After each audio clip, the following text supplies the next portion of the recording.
धाम में चल रही 5 दिवसीय पंच पुष्प श्री शिव महापुराण कथा के चौथे दिन सोमवार सुबह अंतर्राष्ट्रीय कथावाचक पंडित प्रदीप मिश्रा मीडिया कर्मियों से मुखातिब हुए।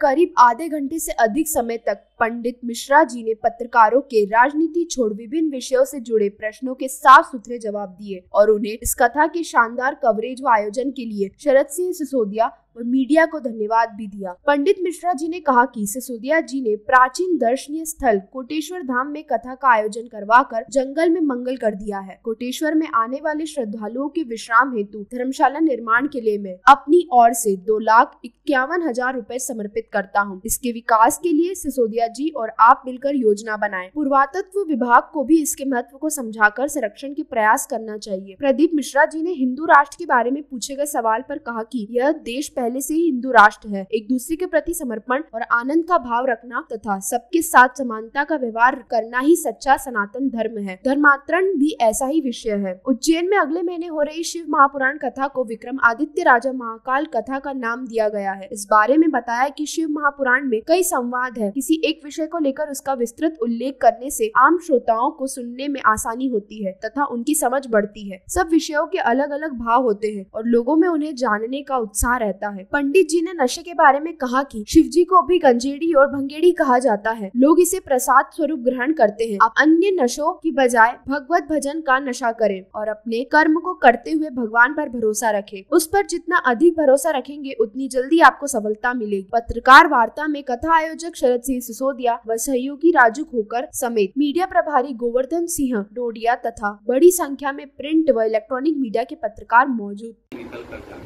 तो इस पुण्यमय धरा पर अवश्य मेरा निवेदन संपूर्ण देश विदेश में बैठे हुए श्रोताओं से, शिव भक्तों से, कि ये कोई साधारण सा धाम नहीं है जहाँ पर भगवान देवादिदेव महादेव के मस्तक पर गंगा की धारा निरंतर चल रही है।